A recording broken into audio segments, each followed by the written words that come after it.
home already? With the Sunday crew, geeking out is what we do.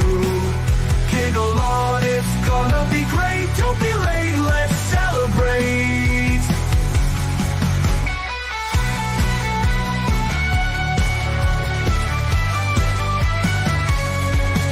Science fiction on a screen so bright. Old classics and the new delights. The Unapologetic Geek will lead the way, with facts and fun to fill your day. Discussing every detail, every frame, from the eerie to the loud and the tame.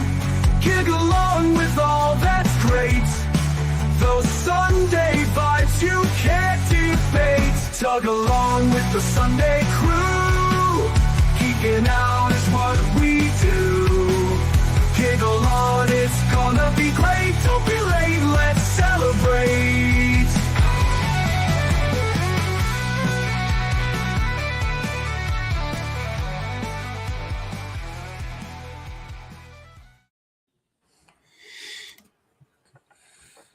Greetings from South Carolina. See, I have to wait for him to say that before I can say anything. So, hi. I like that. I like your intro, Dan. How goes, gals and bros? I got to rest. Trying out something new, okay. It has to start the show. Well, welcome back to Tug Chat, where, can you believe it, we are still talking about music videos. There's 1,000 million out there. Unlike so MTV, many. which isn't talking about it anymore. Exactly. It hasn't been for a long time. Anyway, we'll say hello to the people in the chat. We've got Fat Comic Book Guy. Hello, Fat Comic Book Guy. Keith E. He was number 6. I'm guessing he was the 6th like. He's not a number. He is a free man. Yeah, Keith. Carowin is here. Good morning. Rusty, Kerwin. My buddy Michael DeCosimo is here. Good to see you. Mikey. Hi. And of course, ready to fact check us in real time, Indie Spoats. Yay, Andy. AM, what's Talk going about on? this book real quick before we get started. Yeah. Hadn't heard of it. That is a good book. Ooh. Must be from another time. Mine's on the shelf with all the 1,000 other books I own. Well, the follow-up should be coming in a few Like, months. read some of them books. Yeah. I know I plan on reading some one day. Yeah.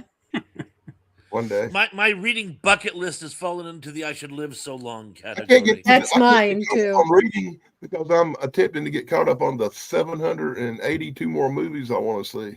That's a problem too. And you Yeah. can Better see all- start watching and now. you can see all 782 of the movies I want to see on my playlist on the Daddy Staten channel under Cool Movies, Volume 1, 2, 3, 4, and 5. 5 for that many. I've got people still trying to tell me to watch all of Doctor Who and let's see, the Stargate and the Expanse. I'm like, dude, I do not have that kind of time. Yeah. Your hair will be white and you'll have a beard down to the ground. Exactly, how like an Uncle Joe beard. Yeah. I remember Uncle Joe. He was the one. I don't know. The Stargate stuff might be must-see TV. Are you kidding? Danny gives me like links to the highest grade crap that's out there. I want him to keep watching crap. It's the best stuff. You know what? Hey, somebody got payback for you last night. You wouldn't believe what I had to sit through. A war concert. He said he texted you the name of it so you could remind me today. Because I knew I wouldn't remember. I genuinely have no idea what you're talking about. What else is new? Text from Goldie. Oh, Caldy. Okay. Something about Neil Breen. What's the name of this horrible garbage he texted you the name of that he made me sit through last night that I want to murder him for? You've never heard of Neil Breen before last night? Never heard of Neil Breen. I never seen this. Oh my God, this guy's face made me just want to. And I sit through this whole movie of horribleness with him. And the best part about it is when his wife gets blown away in the pool with him. I laugh my ass off. Oh my God. Neil Breen is great, man. I don't know what you're talking about. Funniest murder scene that ever existed. But Anyway, music videos. Let's see. This will be the last one. So anything that you have been dying to talk about, you better get to it this week.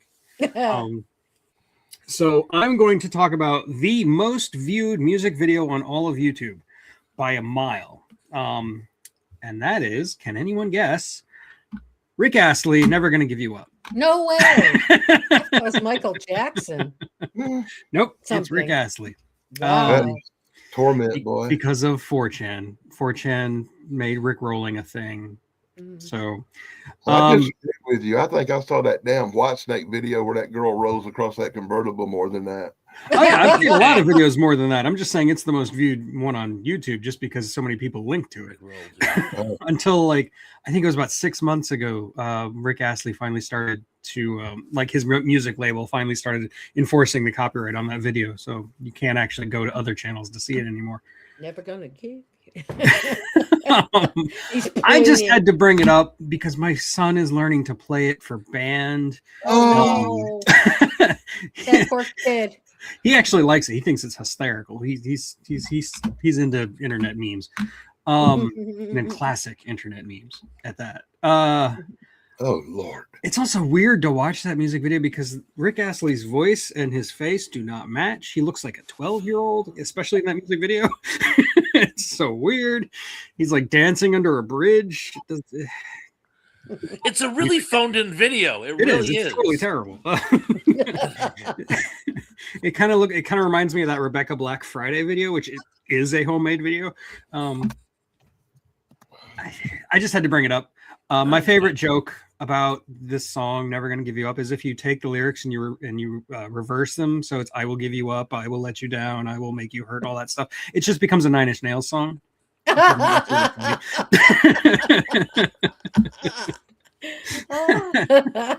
great. So anyway, I just had to open with that. I just had to give it its recognition for whatever it is. I didn't even like it back then. I've never particularly loved the song, but it just is. Start with a song I really hate today. Warrant song.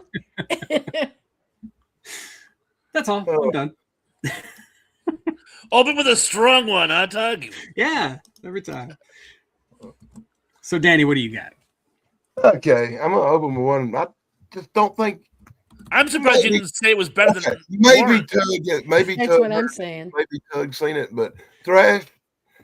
You haven't heard something. Just Tracy, I don't think y'all gonna even know what I'm talking about. But there's this rock band called Gwar, and I don't know if you know anything about Gwar. They're this primitive, tribal, cannibalistic-looking band that dresses in bizarre, crazy costumes and mostly do loud, grungy metal where you can't understand the words. They're kind of a thrash band.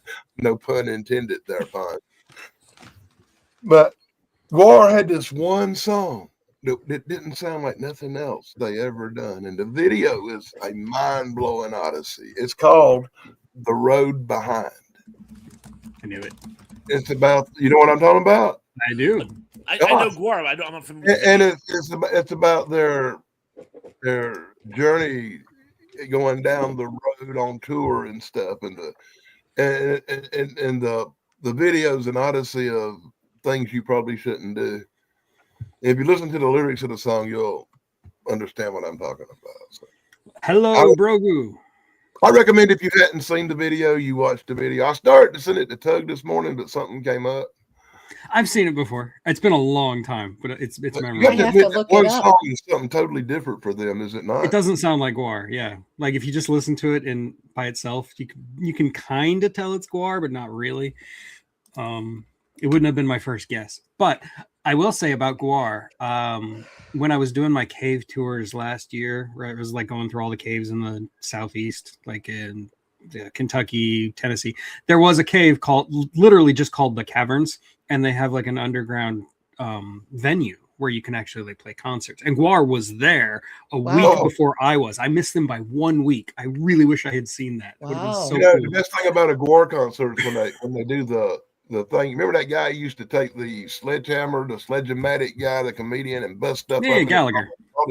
They do the Gallagher thing with a mace with spikes on the end of it, this big bag of raw meat and guts, and it goes all over the audience and shit. It's so awesome. It's so fucking nasty, man.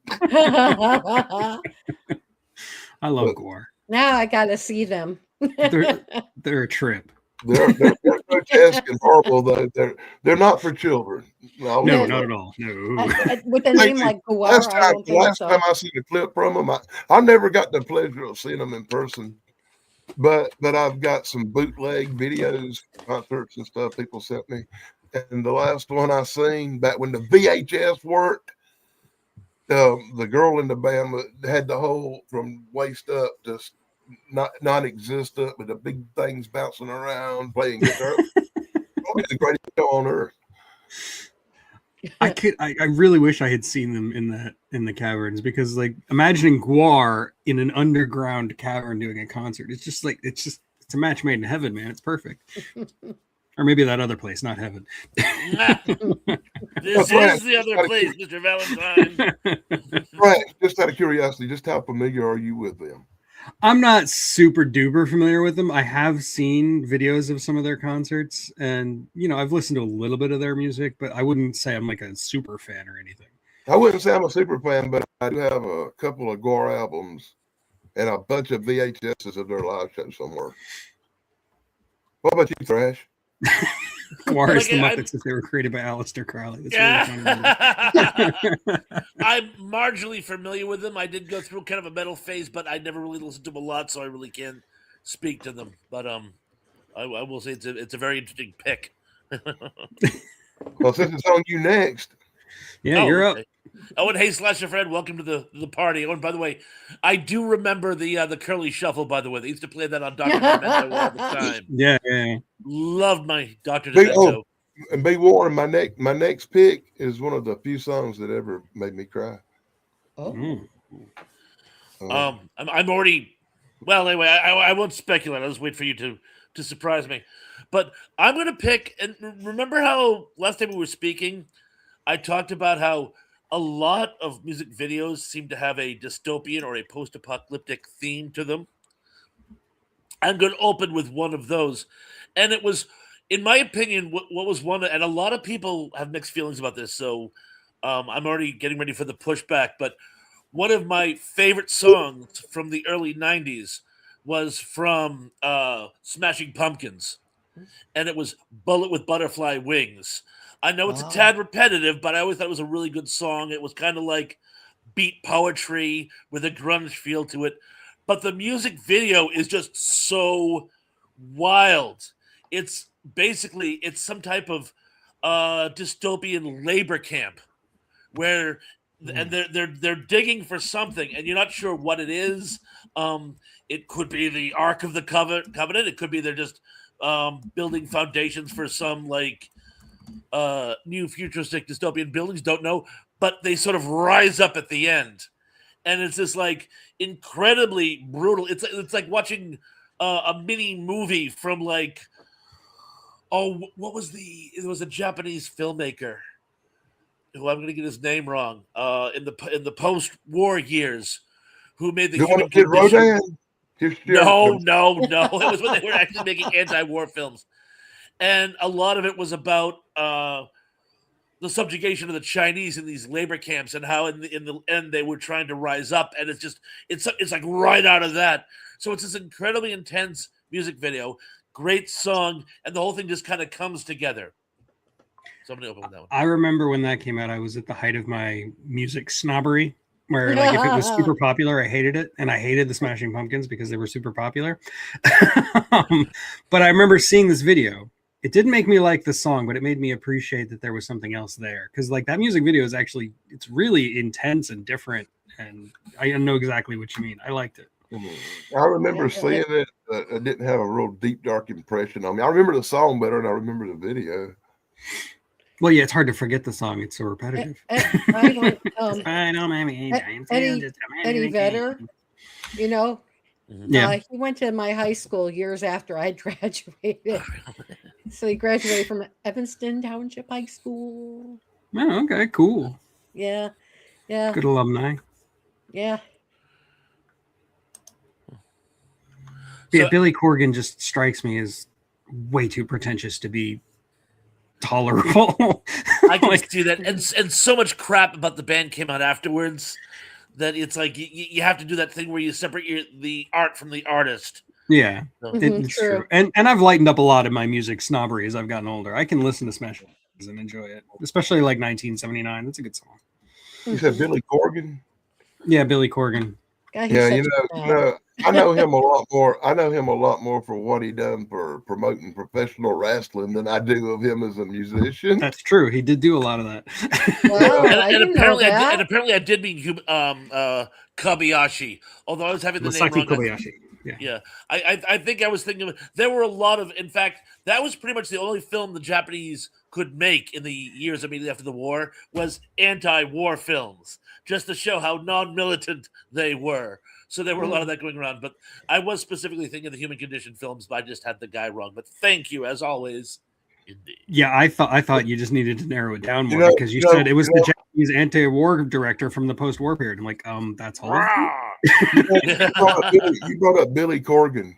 First Yeah. time I met Billy Corgan, he was booting a bunch of money up for Smoky Mountain Wrestling. Yeah. And when I met him at the meet and greet, Billy Corgan, hey, how you doing? Blah, blah, blah, blah. Okay, it's Billy Corgan. He's helping with the wrestling, blah, blah, blah.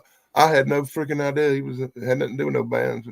I had no idea until you said that he was with wrestling. I had no clue who he was. He was just a wrestling guy, promoter guy, finance of the year for the wrestling. Just saying. See, I didn't know that, so you told me something I didn't know. Yeah. Well, he did other stuff with, I think, TNA and what was the other one? ECW, maybe. Wow. He does a lot of stuff with wrestling. I think he still does. Yeah, he still like he pops up whenever the I know he's working with Ohio Valley Wrestling right now out of Knoxville, Kentucky. Wow, that's cool. They do you shows do see him in the audience a lot. He'll pop up. They do shows in Cincinnati.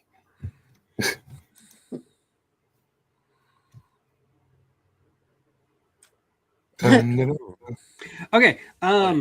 So that means Tracy. Tracy. Okay. I like Talking Heads Stay Up All Night video. I thought that was pretty artistic, considering I went to art college. So I mean, I lean that way. Good choice. I like everything, every song, every video, everything to do with Talking Heads. I love They're these great. guys. Brian Eno was a creative genius. He just was. Even when he does it once in a lifetime arm thing, I'll fall out the chair, but it's once in a lifetime. It's so funny. I love it. David Byrne's a creative genius. Byrne, David Byrne.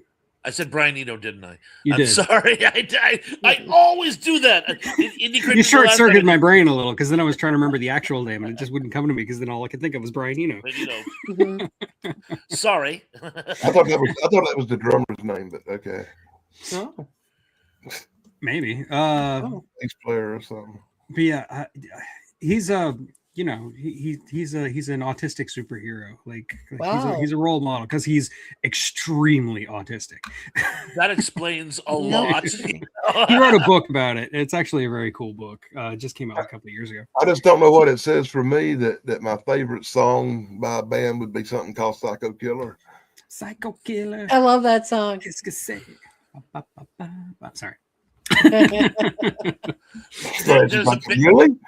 There's a band from Boston.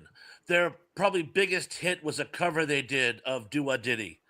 I believe they were called The Fools. But only band from Boston I know is the band called Boston. Yeah, that's what I was gonna say. Jay Giles. You guys don't know Jay Giles? Jay Giles but I didn't know they were from Boston. I thought they were from I thought they were from somewhere cool. Snap. You're gonna make Crash mad. Yeah, right. He'll come through the screen. Austin was really big in the music scene at one point, but not so much anymore. But at one point, when Paul Revere was riding the horse through, I suppose. Those are your teenage years, Dan. In the 80s, there was something called the Weird Al Factor, where a lot of bands were doing not just covers, but humorous covers, spoofs of songs. And the Fools did Psycho Chicken. I can totally see that. Yeah. And it was one of the funniest things I ever heard in my entire life. That's awesome. I do like that. I like that so much. Is that on the Dr. Demento album? I believe Demento did play it. I believe he did. Yeah, I've heard that somewhere before. It has to be out there for me to have heard it. Yeah. I don't remember when or where. It had to be that. Oh my God! Oh, just remember. Wow, 30 years ago or something. No, 40. No, it was. We're Wow. talking mid late 80s. Mm-hmm. Yeah. Oh man, jeez, I'm old. Oh, okay. So this video is the one where they're on harnesses and they're jumping around a stage. Mm-hmm. I had to look it up because I couldn't think of the video off the top of my head. But I can see that one. That one is fun. All his videos were just absolutely all amazing. different. They're completely Their out performance art, like Yeah. life in the time of love in the time of warfare. That's good. The music video is not really worth talking because it's basically just a live show. But he dances and sings at the same time, and they're playing their instruments, and it's just the whole thing just stays in perfect beat. It's just really impressive. Mm-hmm. And yeah, Born in East LA. I remember that one. For some East reason, LA. I've been getting so many suggestions from Born in East LA in my YouTube algorithm. It's crazy. Really? That's Oh weird. my gosh. Born in East LA. I was that's one by born Cheech, in isn't it? East LA. That's one by Cheech, right? Yeah, that's the one by Cheech. Yep. Mhm. Yeah. Okay, El Fuego, where's your green card? Green card? I'm from East LA. Okay, so I guess it means it's my turn That's again. actually more appropriate now than it was 40 years ago. Oh, But Ixnay on the Ian card gray. Yeah. Yeah. Yeah, you won't be frozen by ice. I myself love the government. speaking of being frozen, Vons, you're hanging in there real good. Yeah. Don't jinx it. Crushed twice before the show, but I'm holding steady during. I'm like, odd. Okay, so let's talk about Falco. Rock Me Oh. Amadeus. It was pretty cool. You talk about something when that come out, I couldn't have hated nothing more than I hated that. That song come out, I wanted to pull what little hair I had left out. Look, now I ain't got nothing. Now I'm bald headed on kind of that song. Oh, come on, man. I love Rock Me Amadeus. What's wrong with you? Horrible. Falco. I like his version. Oh yeah. Oh, sorry. He was a could have been. He died so tragically young in such a tragic way. He did. I can only Wow. imagine what he would have given the world if he had lived. And I'm sorry, Tracy, I talked over you. Go ahead. No, I talked over you. I'm sorry too. No, I just liked his version of Der Kommissar. That's Yes, what I Der started Kommissar. to say. The That's the Car original. Star was a much better song he did. Yeah, but And I the like the video for Rock German Me version. Amadeus was better because it had all the costumes. And it had like a bunch of people like dressed up in Victorian era, like rocking out. Like, Mhm. come on, that was cool. Oh, come on, the video looked just a little bit too much like the stage set for Caligula. You say that like it's a bad thing. Different century. I actually saw that movie. My parents actually let me see it for some reason Caligula? because I was interested in ancient Rome. I mean, you want to get a feel for it. It was not what I expected. And yeah, Indy, I can't hear Rock Me Amadeus without thinking of Dr. Zayas. Dr. Zayas. Oh, I can't think of how much I like Dr. Zayas. Dr. Zayas, that parody song, better than I do the original song. I hate every chimp I see, from chimpanzee to chimpanzee. I wet myself when first time I heard that. That was the funniest thing I ever heard. I did. My lungs were collapsing. Oh my God. It was Earth all along. That's how I feel when I see the version of Weird Al doing Nirvana "Smell Like Teen." Yeah, it smells like Nirvana. Yeah. I saw that. My husband is like, I was crying. I was literally crying. Oh, And when he's the like, "What are marbles you that come out of laughing his about?" mouth. And I showed him. He started laughing. And he was able to cobble together a lot of the people that were in the original video. He did, yeah. The janitor, obviously, but the cheerleaders, most of them were the same I like ones. Dick Van Patten. He even had the B girl from the Blind Melon video show up in the Smells Like Nirvana video. Really? Okay. Yeah. Yeah, Dick Van Patten was one of the guys sitting And in Dick the Van Patten, audience. of course. Yeah. Yeah. So, yeah. And then the moo. Bah, that's the part that got me. We could do a whole show on Weird Al. Well, yeah, of course. I think we opened the door to him last week when you weren't here. We talked about a couple of Weird Al videos. Yeah, he was ahead on the curve with the whole video thing. Absolutely. Mm-hmm. Okay. But yeah, great. So, Danny, what do you got? The only video I can remember seeing that tear-jerked me, man. I was a mark for it. This song made a tear run down my face the first time I saw the video. Once again, it's something slightly obscure, and I'm not sure everybody's going to have heard of it. It's from a band called Blue October. And the song's called Hate Me. And it's the story of a dude who just gets over a severe addiction, an alcohol addiction, and he's dealing with the death of his mother, and all he has to remember by that really is where he can hear her voices on a tape machine where she had left him a message, and he replays the tape machine during the song.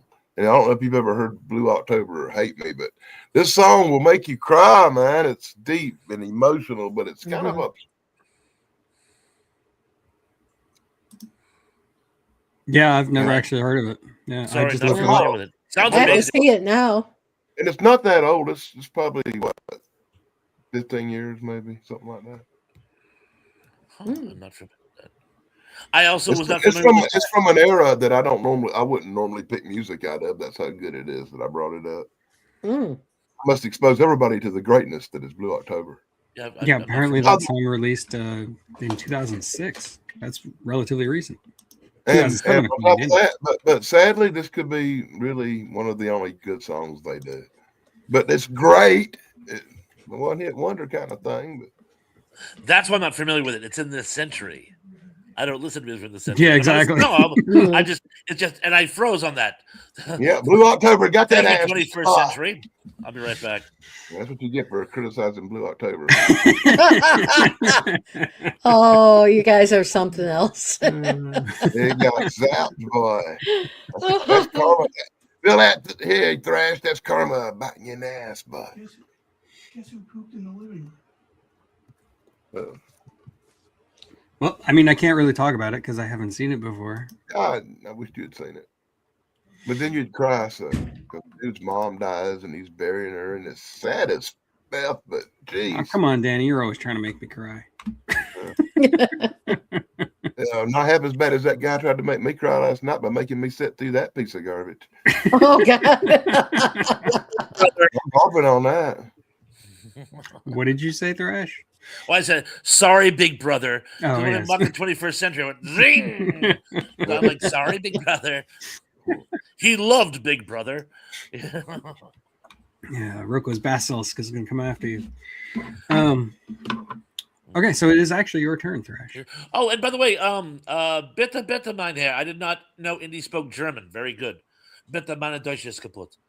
But when did Indy speak German? Here it is. Yeah, when he was doing the lyrics to Rock. At first, I thought he was having a stroke. And then when I read, some of the words jumped out at me. That's the funny thing is when you actually listen to some of the lyrics to his songs, like for example, Genie, which is on the same album. That's actually about a serial killer from the serial killer's point of view. And it's like, wow, all these years I love this song. And it's not a torch song. It's a scorch song. That's the best I can do. But anyway, so I will now pick another, and it won't be Alanis Morissette. I'm sorry, I can't. First of all, the music video is Second of all, how can you do an entire song about irony without a single example of irony? She later admitted that she always considered irony to be more like bad luck. But you know what? Do some research, woman. But, my entire generation doesn't understand irony now because of that stupid song. Exactly. Although You Want to Know was a much better video. I love the anger behind it. But we can't talk about that one now, can we? Anyway. But I am going to go with and I could have sworn I already talked about this, but it's not checked off. If you guys remember, I did a creepy classic Oh, and I'm frozen again. Gosh darn it! Anyway. That's not a bad shot. You look so happy, boy. Yeah. When do I not? You remember I did a creepy classic on "Annie, Are You Okay" by Michael Jackson. Mhm. And because the whole thing stemmed from I was singing along with it in my car one day while I was waiting for the girls to get out of the mall. And I realized as I was singing along, I didn't know the words. And I mean, like, I profoundly did not know the words. I was like, Annie, are you Oakley? Did you marry Jeff Buckley? And so I went home and I played the song with lyrics. And then, forgetting how much I loved the song, I played the music video. And this music video, swear to God, it is like a mini period piece set in the Prohibition era. It is just, and it's just so well performed, and they weave the drama in and out of the music so well. I mean, it really is. It's like a mini musical. I love this video. We did actually briefly talk about it last week. So. Oh, well, I have expanded upon it. And the song is "Smooth Criminal," not "Annie, Are You Okay." I always call it that, but yes, "Smooth Criminal" is the name of the song, but I always call it "Annie, Are You Okay?" In fact, that sounds so disco sad. But no, it is a fantastic music video. I love it. That's why I brought it up. It's probably my favorite Michael Jackson video, which is saying a lot because Michael Jackson did a lot of good videos. Even if you don't like his music, Danny, you have to admit his music videos are good. Because they all look like movies. Say what you want. And I want to speak to that, by the way, Tug. I do that a lot with songs. Sometimes I remember them more by the chorus than the actual name of the song. Like "Ode to Billy Joe," I will always call Tallahatchie Bridge. And it is so, and people make fun of me. People think I'm a poser. I'm like, no, that's just how I remember it. It's on my mind bookmarks. But yes, it is "Ode to Billy Joe." And, You make me feel bad. Let me state this real quick. I do not hate Michael Jackson. I have nothing against Michael Jackson. When I was a young kid, I used to listen to him go A, B, C, and 1, 2, 3. I grew up with Michael Jackson music. It's only when he started doing stuff like The Wiz and the disco era that I really fell out of like. But yeah, The Wiz is terrible. I'll give you Yeah, that. it was bad. I tried so hard to like that movie. I still think Thriller is one of the best videos ever made, regardless of his musical ability. It was a great video. And stuff, I'm sorry, Danny. I like how they got Vincent Price. Yeah, exactly. Oh, I'll be right back. Okay, you can go ahead and pop out and pop back in. Poor Thrash. See, you jinxed him. You jinxed him, Dan. You're not supposed to talk about how he hasn't frozen. Hello, Graham. How are you?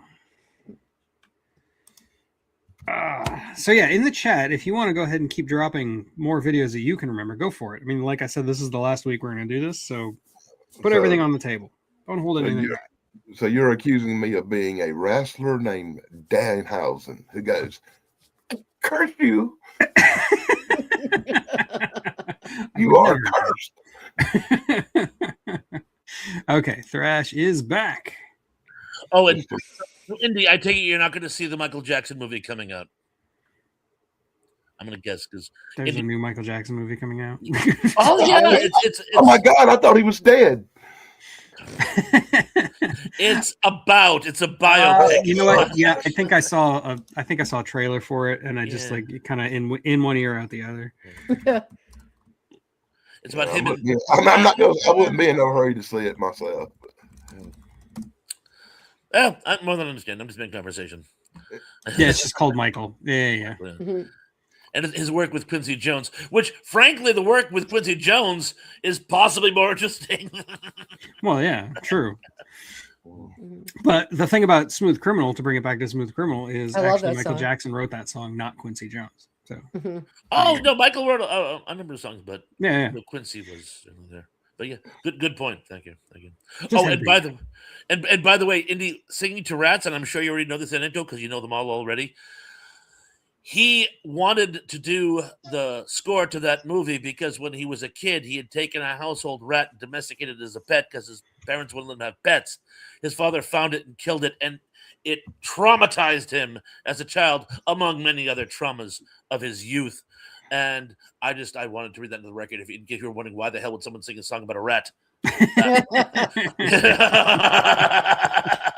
Rats actually make really good pets if they're actually domesticated. They're actually surprisingly intelligent, but to own the I spent many years under the employ of a mouse, so I understand. And then Anubis keeps tarantulas, and that just makes my skin crawl. I spent a little time in the employment of a rat. Does that count? Yes. Funny, we actually haven't talked about rat yet. Well, I've seen subway rats back home, tails like this big and whatnot. Rats of unusual size. Yeah. Okay, so Tracy, it is your turn. Okay. I like the song. It's a Queen song, and it's called Radio Gaga because they use the Metropolis background or backscape, and I love that. I love Metropolis, so I love that video. I mean, whether they liked it or not, or whether the critics liked it, I have no idea. But I like that video because it was so creative and artistic. Yeah, I have to say I liked it too. I liked it a lot better than the "I Want to Break Free" video, which basically made me want to poke my eyes out with a fork. But I like all their music. That's funny. And Radio Gaga was specifically written because the record label wanted them to produce more radio hits and less experimental. Why are you putting opera in your songs kind of stuff? And they wrote Radio Gaga as just a parody of pop music. That was the whole point, which I think is kind of cool. But it is a good music video. And I love Queen. I love pretty much everything Queen ever did. I think sadly, my favorite Queen video don't even have them in it. It's the Flash Gordon. Ooh, that's cool. Yeah. Never heard of it. It's like the one where Thresh's shirt he's wearing today. I'm wearing a Dave Sunstorm shirt, I think. It's a free country. Because it's bigger and thicker and it's really freaking cold in this room today. Ooh. We got a cold front. It's got chilly this weekend. It's actually kind of funny. When I discovered Queen when I was in middle school, the big hit that was playing on the radio and on MTV was, of course, Another One Bites the Dust, and that's really what got me to sink my teeth into them. And when I actually listened to their catalog of music, I'm like, Another One Bites the Dust is quite possibly the weakest song they ever did. So it's like it's just a killer bass line. That's all. I mean, it's a very fun, very catchy song, but it's like. If this is where you start, I was like, wow. I mean, it's like saying my favorite song by David Bowie is "Let's Dance." I mean, it's a song, but yeah. It's a fine song, but wait till you hear the good stuff. Exactly. Yeah, right. It's really sad that I can remember the first time I heard that song. It was on my brother Kenneth's Best of Remco Music's 8-track. He had just bought it. 70 something. 8-track, yeah. Oh my God. I miss those compilation albums. I miss albums altogether. But those compilation albums are great. Yeah, the best of for that was Columbia House. Oh, you get an 8-track, it'd have like 20 different songs by different bands. You could check everybody out. Yeah, like I was saying, Columbia House had a lot of those because they couldn't sell like the regular albums, so they had to make compilation albums. Yeah, now all you get of is now this is what you call music, like 57. My wife gets those and I hate them. At least my wife is self-aware enough. She recognizes that her taste in music is terrible, but she doesn't care. So. Good, let her fly, let her have a good time. Exactly. Well, we don't bother each other. She likes my music, so when we go on road trips, we listen to my music. And when she's by herself, she listens to her music, and it's fine. I almost thought about bringing up that guy from Supernatural video that I sent you, the Peter, his name is. Oh yeah. Making fun of the Chevy Chase video. Yeah, the Jensen Ackles and Daniel Ackles. You can call me. They're doing the Paul Simon Chevy Chase thing. It's hilarious. It is fun. It is a good parody. Anyway, so I'm going to actually, since Damien did it last week, I'm going to do it this week. I'm going to bring up an entire movie, and that is Pink Floyd's The Wall. Oh, yeah. It is basically a movie-length music video for the album basically, with a couple of, alternate versions of songs and stuff. But this movie kind of it kind of traumatized me as a teenager, and in a good way, like because I'm a weirdo. The idea of like tackling mental illness in a rock opera basically is kind of interesting, and the whole thing stems from there was a Pink Floyd concert in the late 70s where in the middle of the concert a guy stood up and was starting to scream about the worms were eating his brain or something. Oh wow. And they had to actually like restrain the guy and get him taken away by an ambulance, and they had to stop the show and everything. That was kind of the genesis of where The Wall came from, was Roger Waters thinking about that, and he started writing songs about that, and it just became this whole story of this mythical Pink Floyd. And the music and the movie has some amazing animation. You've got the hammers that are kind of like, Nazi symbiology, and of course all that. And Bob Geldof. Oh yeah. Best thing he ever did other than Live Aid was The Wall. No, best thing he ever did. Okay, fair enough. Yeah, I like The Wall. Every song almost like got platinum or something, Absolutely. Comfortably Numb, probably my favorite. My favorite. Yeah. Like, I don't know, man. I grew up with The Wall. This was like the gold standard for me when it came to like visuals for music. It was The Wall, and then everything else was underneath it, So I have to bring it up because it is just so good, and I still watch it occasionally, and it still blows my mind every time. I still see different things. And I love that the judge is literally a giant asshole. It's so old. I have a VHS copy of it somewhere. Yeah, I think I still have a VHS of it too, actually. I have a pirated VHS copy in my collection. I do have a story that's a little NSFW about The Wall on VHS. When I was in college, a friend of mine took some acid and then watched The Wall and started. Was a friend of yours? He was a friend of mine. It wasn't me. I was there, but I wasn't on anything because I was the sober guy. I was the designated babysitter, basically. And after he watched The Wall, he started freaking out. He started really losing his stuff. And so what I did is I sat him down. I said, okay, it's all right. What we're going to do is we're going to unwatch it. So I put the VHS back in the VCR and I played the entire movie with rewind pushed down so that we watched the entire movie in reverse. And then he felt better. It worked. Oh my gosh. Totally worked. Wow. That is strange. I never heard of rewinding it and playing it. It was just a spur of the moment inspiration. Wow. Like, I'm going to deal with him on his own weird, twisted trip logic. And I've been to a couple of Pink Floyd concerts, buddy. I've never seen them stop the concert when people were freaking out in the audience. Apparently that one was really bad. They thought he had a gun or something, but he didn't. There was some reason they had to stop the concert. Well, because this guy was freaking out. They could hurt himself. I've seen the band play right through the guards football tackling somebody and drag them out, kicking and screaming. And the band's like, yeah, there goes another one. Da, da, da, da, da.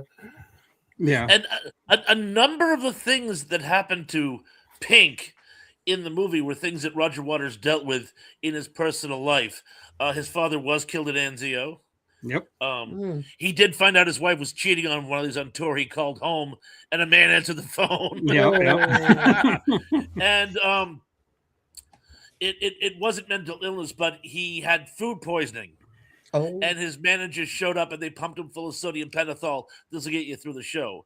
But it's like that scene with Bob Hoskins, where he breaks in, and his first thought isn't, "Oh my God, Pink is dead." It's, "Oh my God, we have 50,000 people who want a show," and so they pump him full of drugs to get him to move. Yeah. to get him through the show. Wow. So yeah, which other music stars have similar stories of the lack of altruism in the music biz. It's a harsh business, but and there are many others, but like those are the biggies that popped into my mind. So there was a certain amount of autobiographical references in the movie that I thought were... Well, sure, there's a lot of that in pretty much everything Roger Waters wrote, but The Wall specifically. Yeah. All I can say about The Wall is that's one good trip, man. Bam. So anyway, yeah. That's my pick, is the entirety of The Wall. An excellent pick. So, Danny, what or do you should I say picked? Really cool hat sent to me by My Flock Is Everywhere Sarah. So our new merchandise and it's camouflage and I love it. That's really nice. And the minute I put this hat on, I started thinking back to an old video that kind of blows my mind. And I bet most of y'all have probably seen this one, but it's the least video that's going to come to your mind. So it's going to be a good pick. I don't know if anybody's ever heard of Murray Head. Yeah. But he did this song called One Night in Bangkok. It's based off the play chess. Yeah, and it will blow your mind. This video is psychedelic trip, just like watching the wall in reverse. I think it's more like Alice in Wonderland for me. Yeah. Yeah. So is everybody familiar with that one? Definitely, yeah. Yes. I couldn't place Murray Head, but as soon as you said One Night in Bangkok, I'm like, yeah, of course, that song. And that video with the masks and all that. Yeah. And the dancing chess pieces. It's really slick. It really is. Oh, it's psychedelic, man. You have to be in the right frame of mind to really enjoy it properly. I would never do such a thing. Yeah. I'm only sober. No comment? Oh, are you kidding? No, it was a great song and a great music video. And well, he said no comment. Oh, I see. You have never seen me do anything ever. I don't even drink alcohol. What are you talking about? Yeah, my virgin ears can't take that. Yeah. Oh, yeah, and that reminds me. Last night I was on this show, and if anybody watched it, I was drinking moonshine. I'm sorry for everything I said about people. Never mind. You let it roll, Dan. I'm sorry for everything I said about most people, except unless you're in the Las Vegas area. I meant that shit.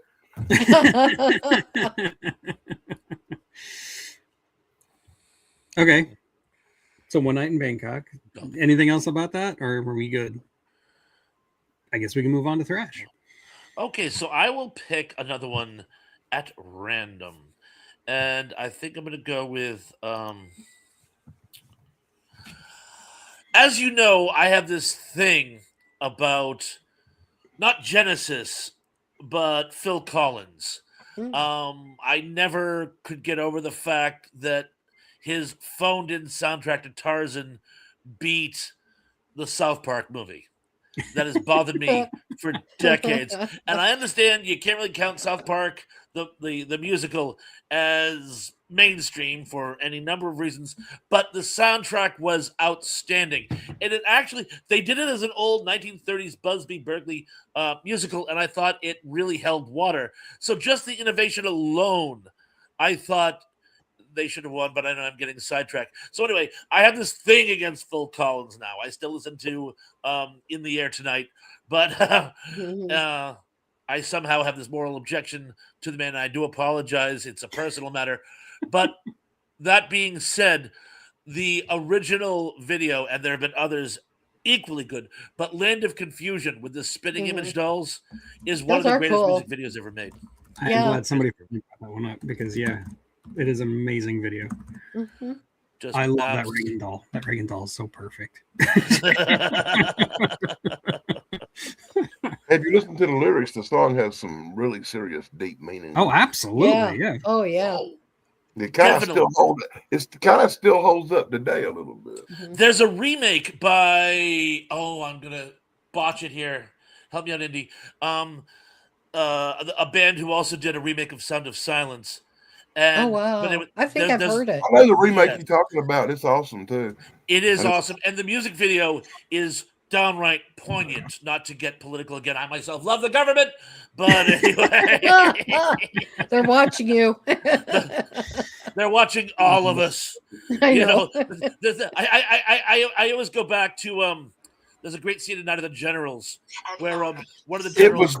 It was called the band Disturbed. Disturbed, yes. You and Indy came up with it at exactly the same time. I could not remember that to save my life. Yes, Bob is disturbed. But anyway, the generals are plotting the overthrow of Hitler, and One of them says, "Should we avoid giving each other's names at the secret meeting?" And one says, "The Gestapo has our names already." You know?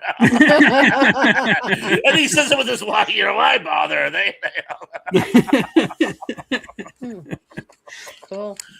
Yeah, but anyway, not that I'm calling us the Gestapo. No. But the point is made. Donald Kunzer's out here like punching hard on Roger Waters. Don't entirely disagree though.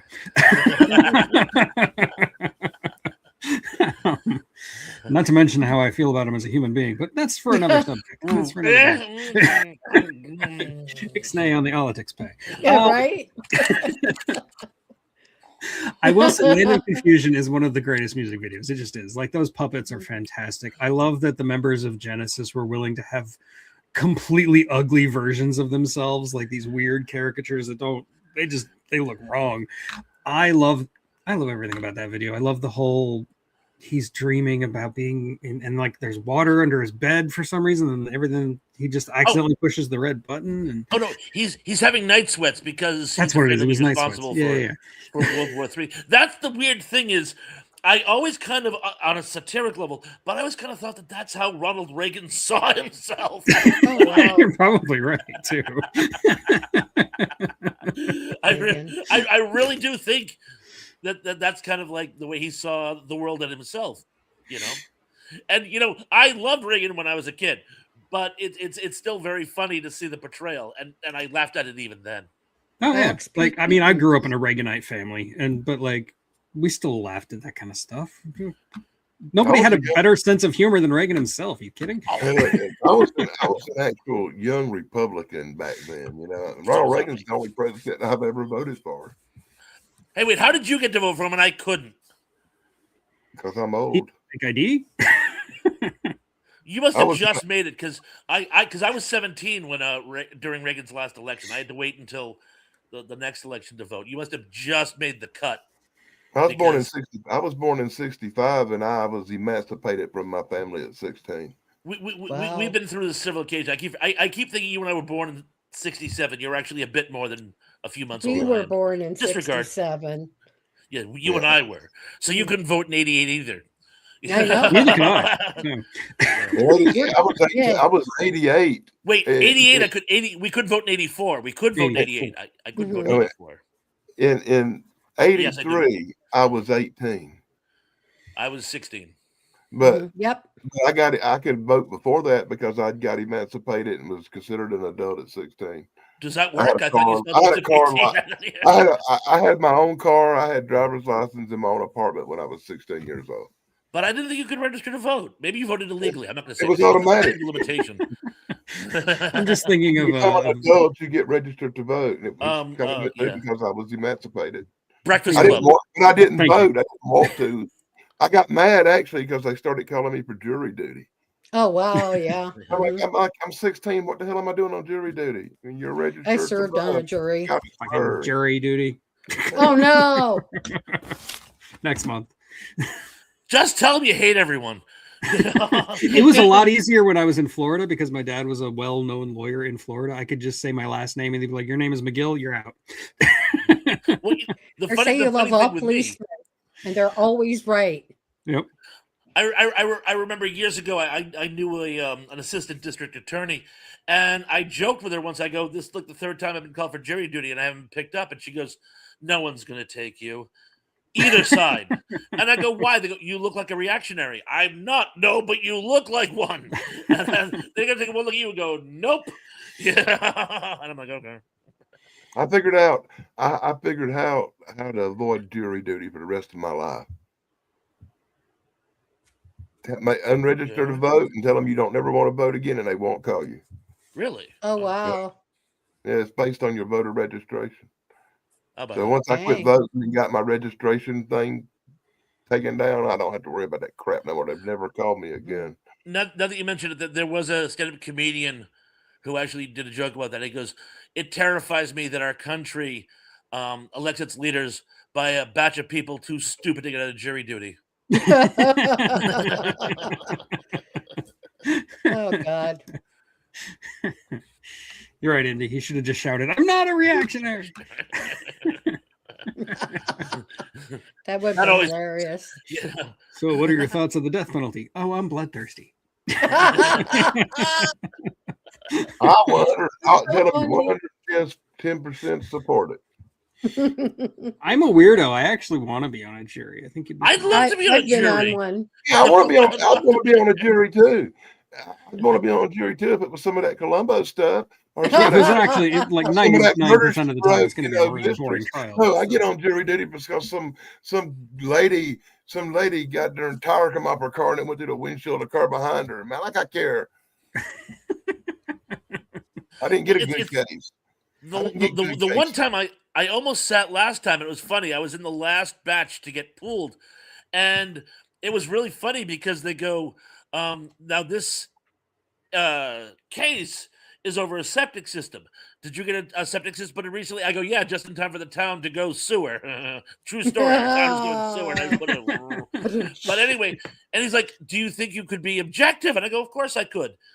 That he took my word for, even though, of course, saying you're objective and being objective, I could be, but a lot of people wouldn't be. But anyway, they go, do either the defense or the for the plaintiff have objection? Both of them recognize me from the restaurant I worked at. Wow. And they say, yeah. And so they excuse me, and I go, so what? I mean, a lot of people recognize me from the restaurant. Yeah, and if someone goes in and offers you $1,000 tip while the case is going on, wouldn't that look bad? And I'm like, they didn't say that, but I figured it out later on. I'm like, yeah, I could see how this could create a shall we say, a conflict of interest, shall we say.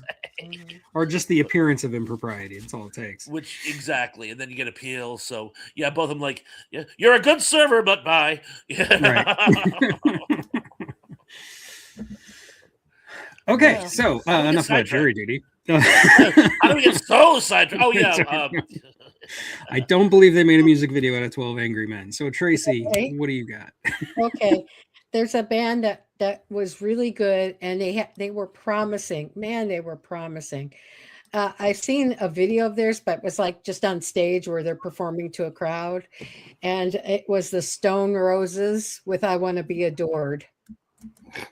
And I don't know if anybody has heard of that. See, they were a part of the grunge scene or something like that, and they were saying they would be the next Nirvana. Yeah. The song's like, I wanna be adored. How's that one?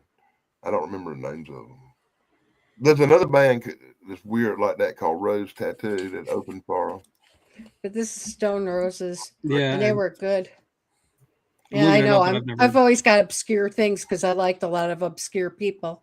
No, that's great. You're out obscuring Thrash and Danny. That's saying something. Yeah, weren't they, Kerwin? I love them. Says the people who don't know who Blue October was. Well, thank you, Indy. Of course they did. Yeah. I have another one that you might know, though. I mean, let me see. I like a lot of Joe Jackson's videos. I don't know if you've heard of him. I do know Joe Jackson. Yeah. He's got a song called Stepping Out, and it's him on a train going through like this countryside of England. It's beautiful because to me it's like a travel log. It's just a beautiful one.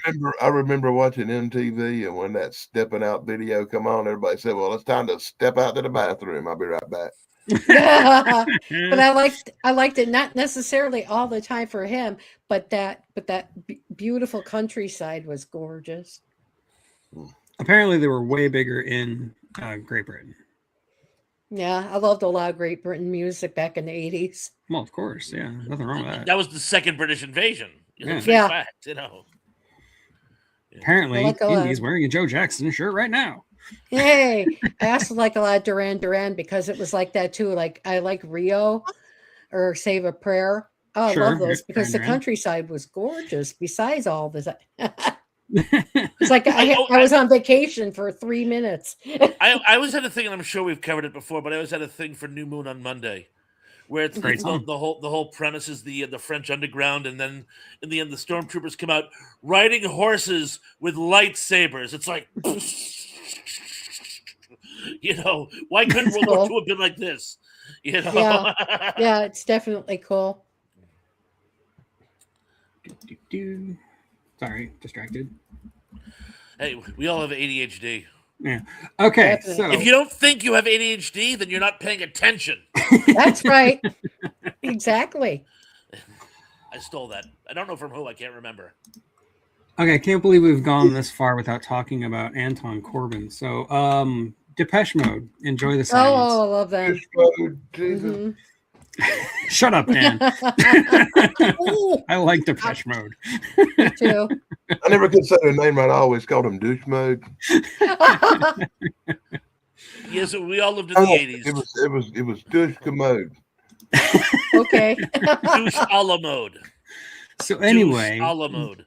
the Depeche Mode music video for Enjoy the Silence is really, it's weird. You've got Great the song. lead singer, Dave Gahan, dressed as a king in the British countryside with a lawn chair. I'm not really sure what's going on there, but it's typical of the director, whose name is Anton Corbijn. He did a whole lot of music videos, especially in Great Britain, during the 80s and early 90s, and they were all really weird. I had a list earlier. Let me just look it up really quick. He Well, did. wait a minute. Wasn't did- Anton Corbijn the name of the evil demon guy in The Devil's Reign with William Shatner? Maybe. I was gonna say maybe. He did a bunch of Coldplay videos. He did the video for Heart Shaped Box for Nirvana, which is also very weird. He liked vivid colors and everything was like a painting. He was very into like everything being some kind of painting. He was trying to make still lifes that weren't still. That was his whole concept. And I feel like his music videos are always visually interesting, even if they make not a lick of sense. There's this Duran Duran video with a woman walking around with an egg on her head. Why? Yeah, I have no what's idea. that? I think that's all she What's wants. the is, symbolism? Yeah. He was a mad genius. I don't know if he's still around. He probably is. But he did a lot of very crazy music videos, and I just had to read him into the record. And I think his most well-known video is probably "Enjoy the Silence" because it's one of Depeche Mode's most well-known songs. So, that's it. That's all I got. According to Indy, it was Jonathan Corbis in Devil's Reign. Wow. Well, it's been how many years ago? I'm old. Anyway, Devil's it's Reign was Corbin spelled. 76, Oh yeah, 77? 70-something. Yeah. 77. Well, I'm still going to call them dish commode. It's a British band with a French name that means fast fashion. Oh, it does? Thank That's you. what Depeche Mode means. Honest to God, I never knew that. Honest to God. The goddamn dish commode. So anyway, if you're really into like weird music videos, just look them up. It's spelled Corbijn. I don't know what Wow. nationality that is, but that's how you spell Corbin. It sounds Swedish or something. Never. Yeah, it's somewhere in the. Not to But go I've to actually turn, seen the videos, believe it or not. but we're talking about crazy video directors from back in the day doing innovations. For you young one fans out there, Adrian Edmondson actually directed. He played Vivian, the punk rocker, in okay. The Young Ones. He actually directed some music videos, and he actually did one. 10,000 Maniacs who hated doing music videos. That's why they're all phoned in.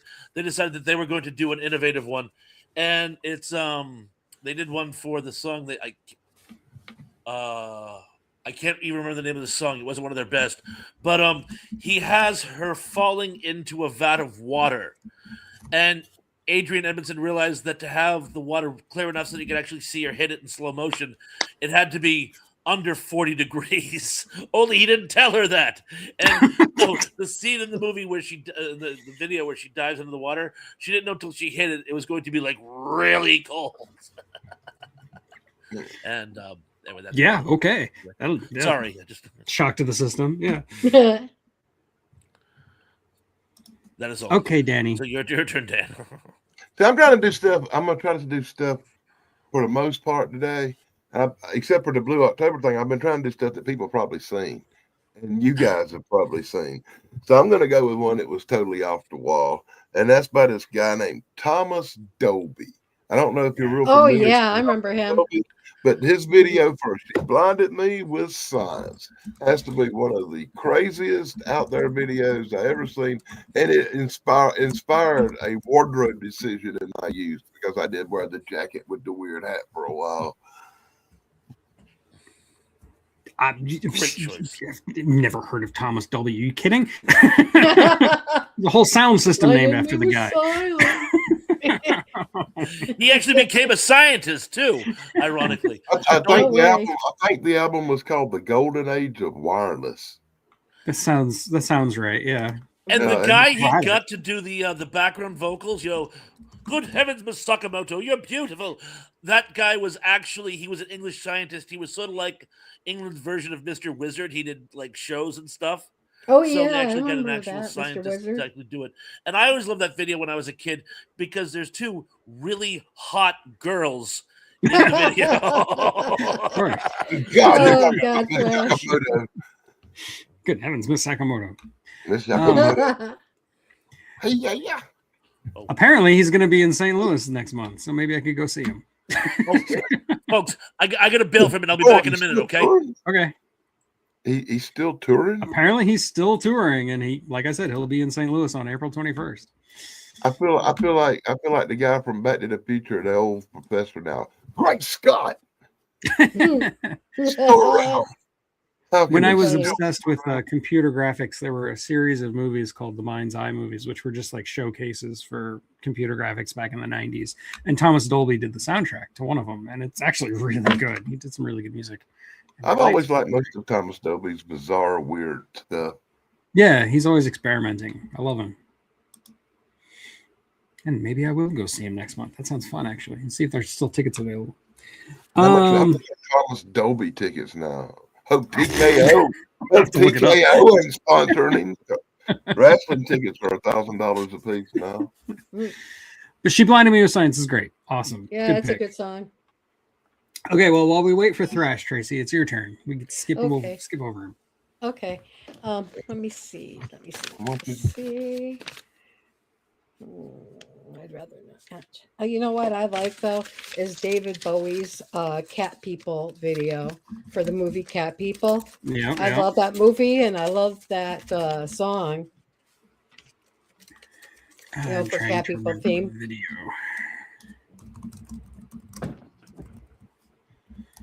Just trying to see what nationality Corbin is. He spells it Corbin. Bign. JN. Bign. JN. I think Indy said he was Dutch. Oh, okay. That figures. That's the JN thing. And yes, Thomas Dolby is in fact in Howard the Duck. He's the bartender. Oh God, no way. I did not know that. Breaking news, Tug. Thomas Dolby tickets are between $57 and $200 depending on where you sit. Jesus Christ. Jeez. I don't think I want to spend that much just to see Thomas Dolby. Oh, that's worth I like the guy and all. It's like the cheap seats for Barbara Streisand were like $600 a piece. And I couldn't tell you one of those songs he did, I'm afraid. I couldn't either. I really couldn't. I'm sure he did. I know a lot of his like soundtrack music. I couldn't name anything by name, obviously, other than like the Mind's Eye stuff. Oh, yeah. Sorry about that, guys. But my brother-in-law came by. He just had to pick up a package, but I didn't want to be rude and brush him off just because I was with you guys. No offense, but I had to like make sure he was okay. Well, you've traded places with Tracy. She's talking about Cat People by David Bowie. The theme from the movie. By Gasoline. Yeah. Yep. It was a great movie. I love the movie for it. I love Malcolm McDowell. What can I say? Well, of course, Malcolm McDowell's in it. Well, let's put it this way: Clockwork Orange is my favorite movie of all time. Wow! Yeah, he's amazing in it. Wow! And well, he was kind of gorgeous to me back when I first saw it when I was in high school. Did she mention that she's seen Caligula? Yes. Wait a minute now. This is that freaky movie where the boy loves his sister and they turn into cat people. And, yeah. There's kind of a gross subplot where that. If they have relations with non-related people, they turn into cat people. It's like they're like werewolves and they stay that way until they eat again.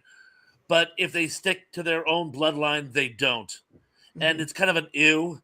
But really.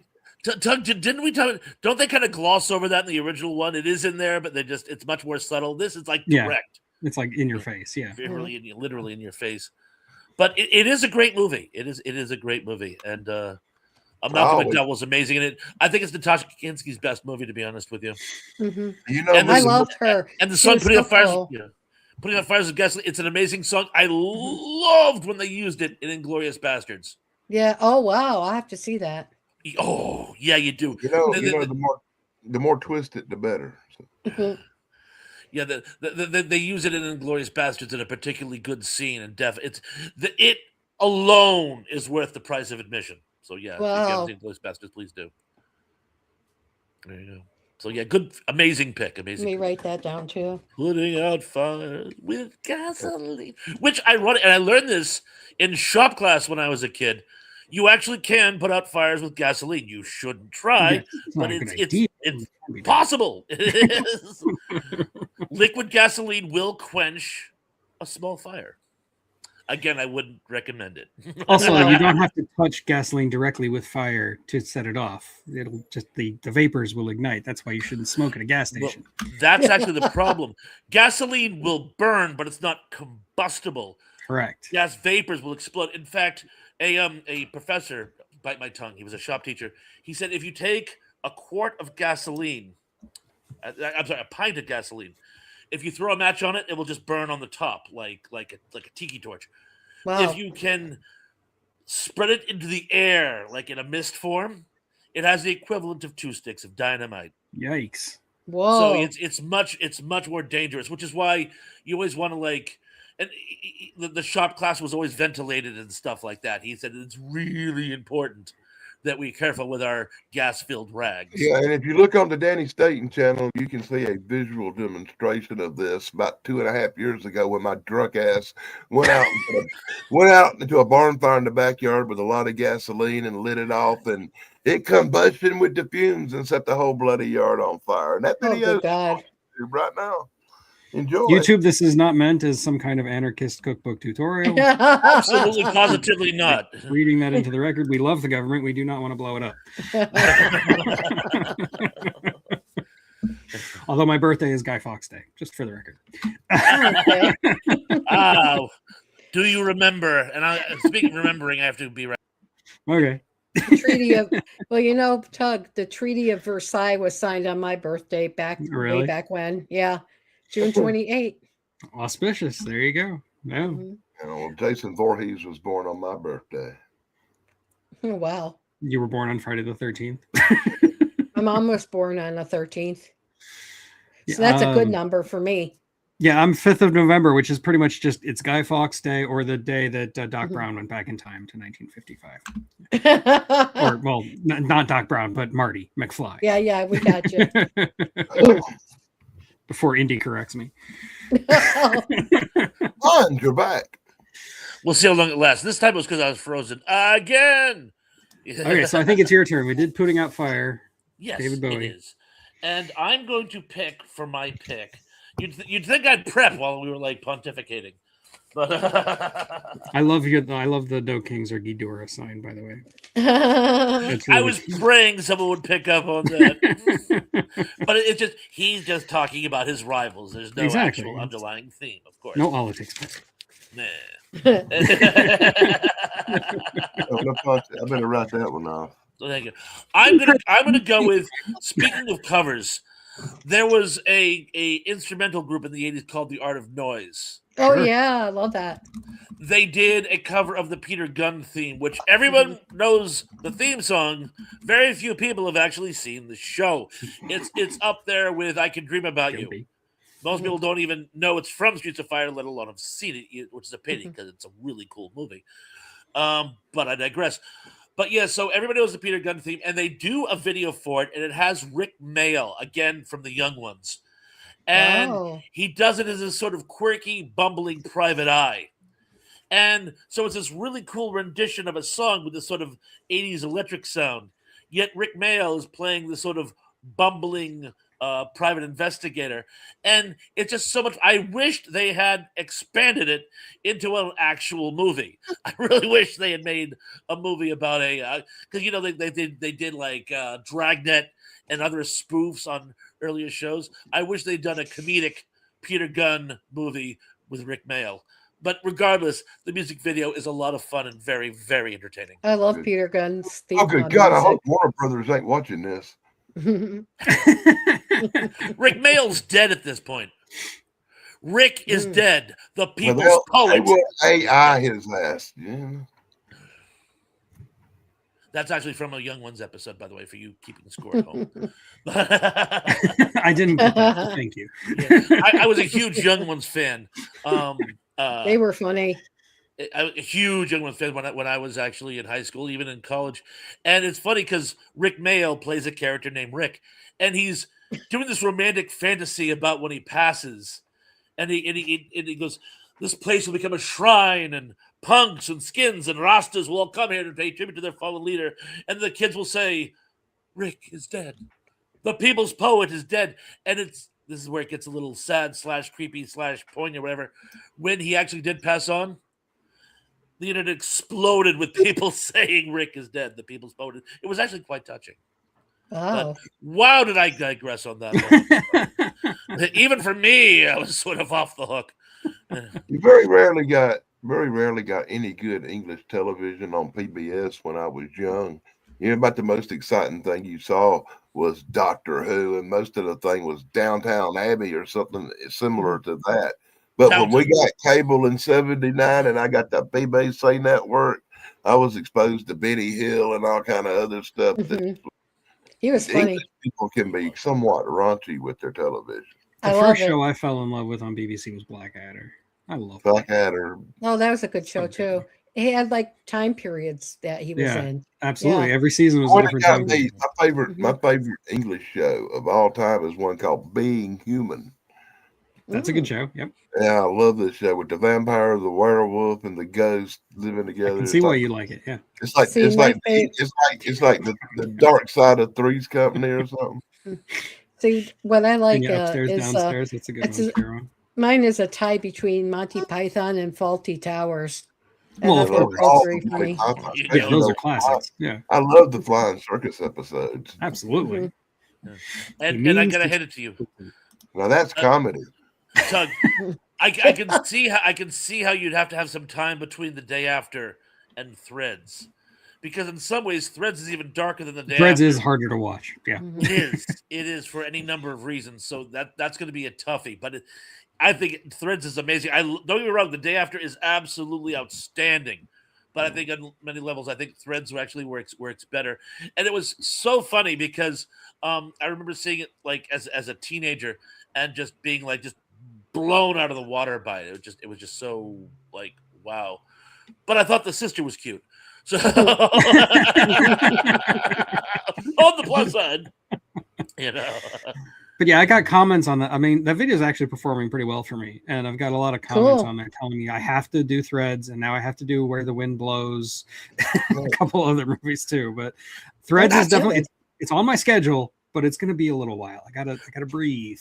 Maybe not next Sunday, but we really should do a whole post-apocalyptic showcase.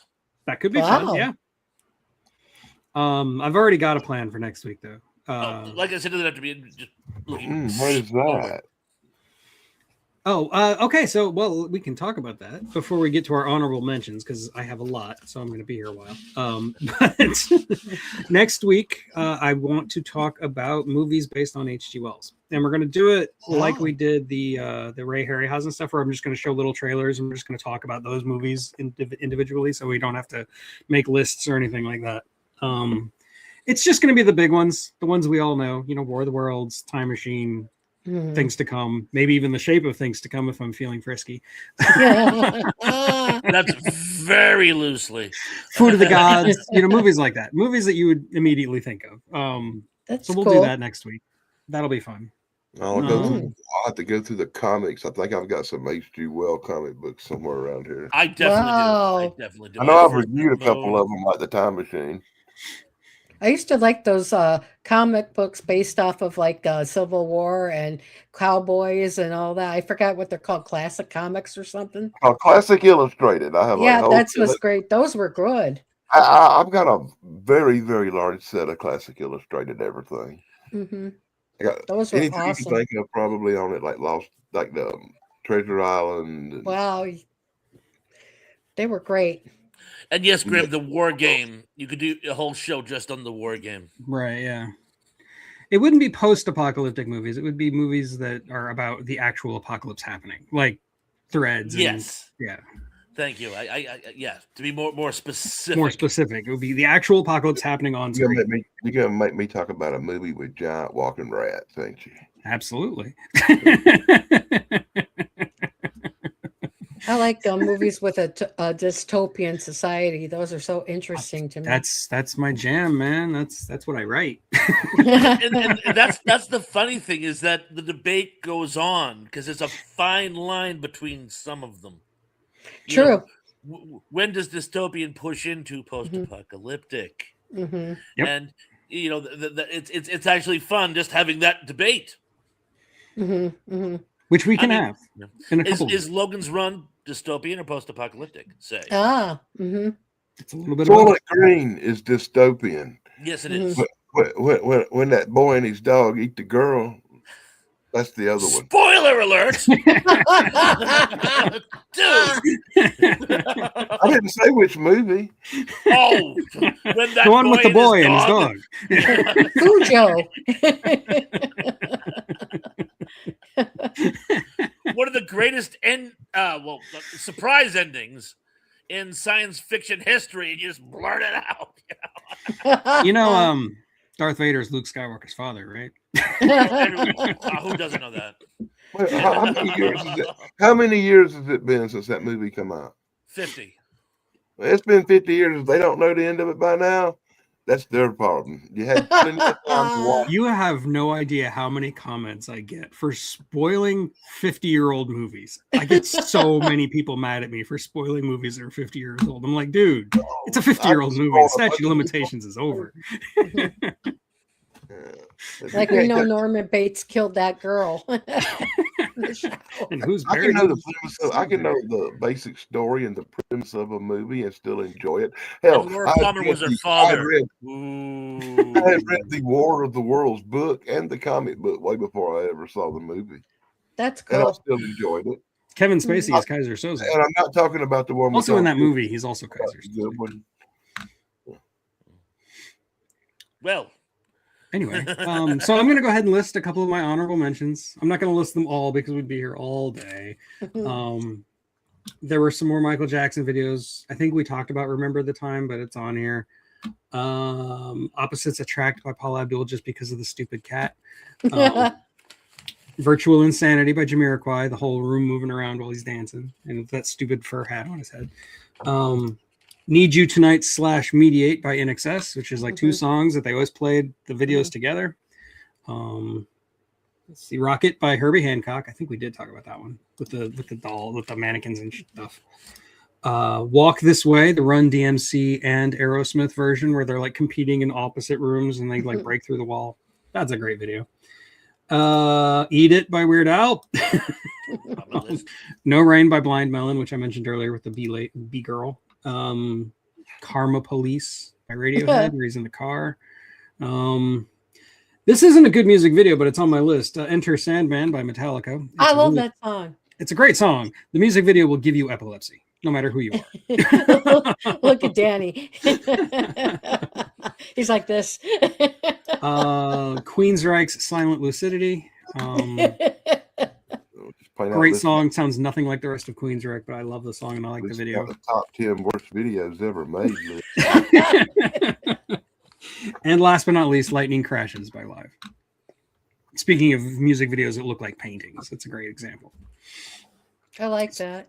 So anybody else have honorable mentions? Go for it. Danny? Yeah. I'm going to get an honorable mention one artist, but it's a complete concept album where if you listen to every song, it's about the same subject matter. And if you happen to watch the videos, all of them are from the same subject matter. And it's by an artist called Alice Cooper. And the album is called From the Inside. And it's a complete album about his experiences in a mental institution. It's got songs like Millie and Billy about a couple of serial killers.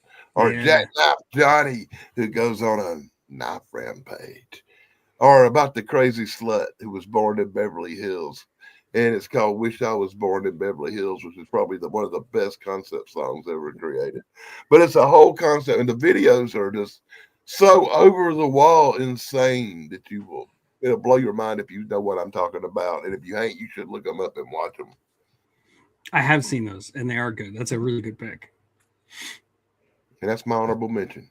Okay. 10 videos by Alice Cooper from one album. That all have the cool part is every song has a video and you can watch all of them. Yeah. Tracy, you have any honorable mentions? Yeah, I just have one. Rock Lobster by B-52s. I love that song. Good I still choice. haven't found a B-52 ticket, but I know I got 1 or 2 or 10 or 20. Wow. I bet you do. You got a lot of them, dude. Okay, Thrash. I put up a video on the Danny Staten channel last night of a bunch of ticket stubs. And he got bored and went through his ticket stubs. 10,000 to go through. Wow. I'm gonna go with Metallica 1 because That's a I good heard this. Yeah. Well, I heard the song years before I had read Johnny Got His Gun, and so it was all very. It didn't make. I loved it, but it didn't make sense to me. But after I read the book, and because the music video intersperses scenes from the movie Johnny Got His Gun, I think it enhances the song, which sadly a lot of the videos don't. It distracts.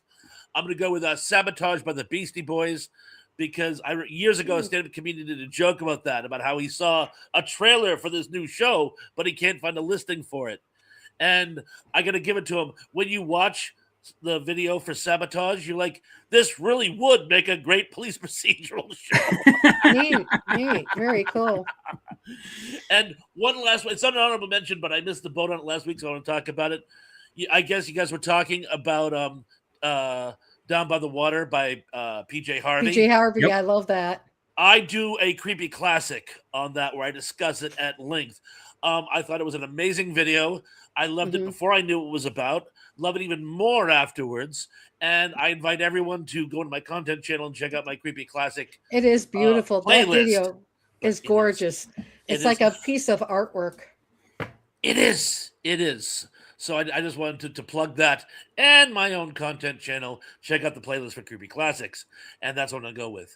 Okay, well that leads into Indy's question. What's your topic tonight? Tonight, the trivia is going to be on Bryan Cranston. That was a request I had a while ago. So it's going to be Bryan Cranston tonight. It's going to be general Q&A, but the trivia is going to be on Bryan Cranston. Not necessarily, and I'm frozen again, thinking that we're in the last moments. Bryan Cranston trivia. How much meth did he smoke during season 1? But it's not just Breaking Bad. It's his life and career. He was also in a Godzilla. I was talking about the other show. Careful, that might be a trivia question. Breaking Bad. Okay. Well, I look forward to seeing you tonight, Thrash, when you will be more animated. Forward to it. All of you are invited, of course, naturally. I do not have a video dropping today, but this week I will be working on a video on The Lathe of Heaven, which I watched again last night. It's been a while since I'd seen it. Great. It's a great movie. Made for like $10, but it's a great movie. And yeah, I guess I'll see you then.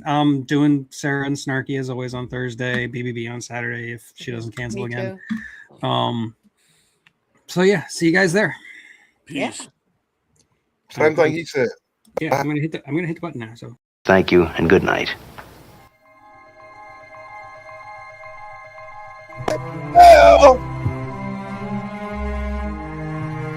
Ring my bell. Ring my bell.